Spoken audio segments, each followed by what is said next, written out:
All right, we have something very serious to talk about. People online are at each other's necks trying to figure out what the ideology was of Charlie Kirk's shooter. Now, of course, we condemn it on this channel, but I think that really misses the point. At this point in time, the ideology of the shooter is not as important.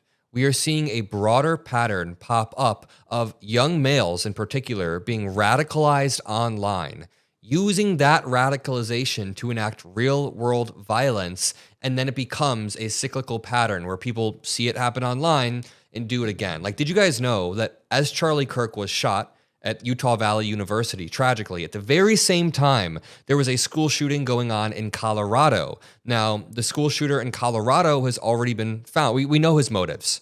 He was a far-right anti-Semite. That was the school shooter in Colorado. The school shooter at Utah, or the person who killed Charlie Kirk, we still don't quite know his exact motives. They found bullet casings that said Bella Chow, Chow, Chow. It said something about a bulge. It was like a sexual remark. It had a meme about being gay. And then it said, hey, fascist, catch this.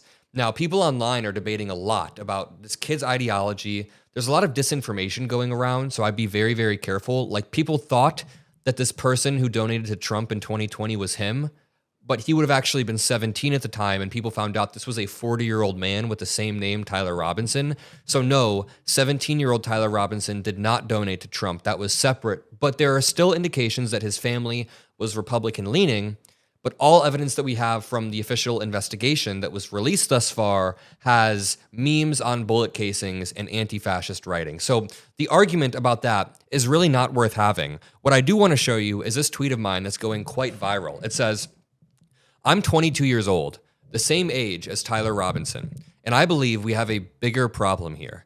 Young men are being radicalized by the internet at an unprecedented rate, which was only accelerated by COVID's social isolation, plus foreign actors trying to incentivize this type of radicalization. Now, let me just expand on that. I think it's both foreign and domestic actors who are trying to radicalize people into violence. You see it on Elon Musk's X algorithm. You see it when other countries try to boost these things with bots.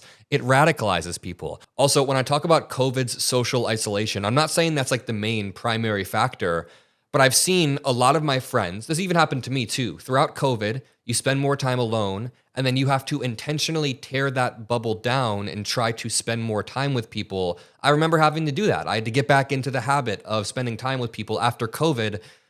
A lot of young men never got back into that habit, and they never tore that bubble down. They continued to be isolated and radicalized. So I'm not blaming just the COVID isolation, but it's a piece.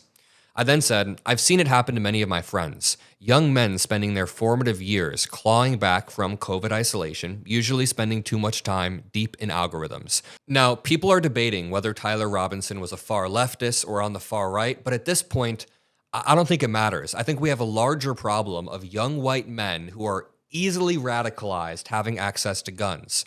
For example, another young white male who looks eerily similar shot up a high school at the exact same time. This 16-year-old, I believe, shot up a school in Evergreen, Colorado. This reads, quote, radicalized Evergreen high school shooter appears to hold anti-Semitic violent views in online comments.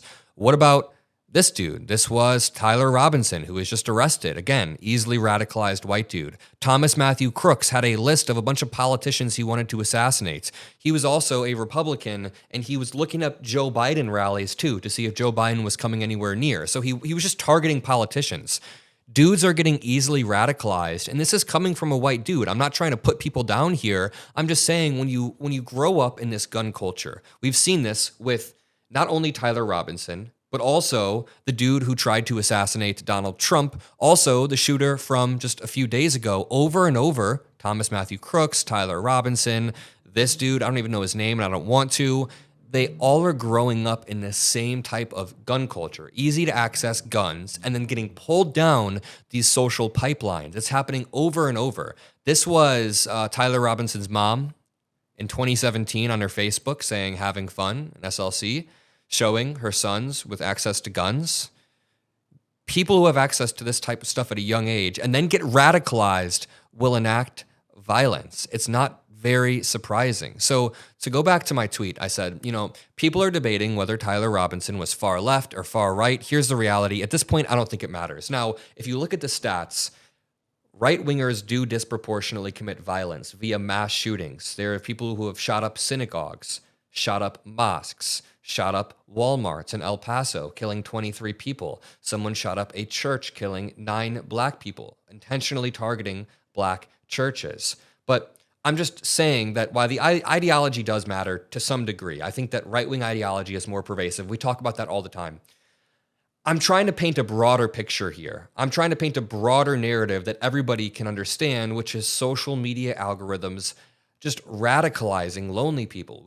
We need better infrastructure to take care of this, and that honestly requires both sides coming together for some sort of legislation or coherent message, but that's not going to happen. It also sucks when we have leaders in our country, like Donald Trump, being radical in our most formative years. So when this dude, who's 22 years old, Tyler Robinson, the same age as me, when we were, I'd say 14 years old, Trump first got elected. During our most formative years, we watched a bully-ass president use crazy radical rhetoric about locking people up. Okay, then Biden comes into office, things are kind of quiet. Then when Trump gets back in office, he's again using insane rhetoric during our most formative years. I then say his ideology does not matter. And this one got a lot of people mad on Twitter. Like, people on Twitter were at my neck for this. So I do want to expand in this video. Of course, I understand that right-wingers are radicalized at a much higher rate and commit violence at a much higher rate. I'm just saying in this specific case, when everybody's arguing about whether he was far left or far right, we're really missing the broader point of this radicalization that is happening. And it's so entirely easy to make this point because I can show you 3 dudes who look like eerily similar to each other who have all committed these shootings over the past few years or even months or days. These 2 shootings happened on the same day, for example. So then, my final paragraph, he was only at the whims of the algorithm that was radicalizing him. That algorithm could have just as easily introduced him to Nick Fuentes or introduced him to some far-left ideology. People get sucked down these rabbit holes. Half of his bullets had memes on them. This was not some ideologue confident in his views. This was genuinely just a dude who was radicalized throughout his life. So as this investigation continues and as everybody is at each other's necks trying to figure out what side was he on, who did he support, who was he following online, we need to return to this point that there is a major, major problem with what's going on in United States culture, and a lot of it is downstream from the internet radicalization boosted by foreign actors, and then finally, access to guns, which we touched briefly on throughout this video, but I do think that is part of the problem. When the United States has a unique problem with gun violence compared to other comparable countries in our cohort, then you have to begin to ask why. Why are people allowed to do this over and over and over? The sadistic part is Charlie Kirk was debating about gun violence when he was shot. So it's so prevalent in our culture that you can't escape the debate. And while debating it, you can't escape it yourself. I'm going to leave it there. If you appreciate these videos and if you think we bring at least some sort of moral clarity, please drop a like, subscribe below. I appreciate you all. I'll see you in the next one. Peace out.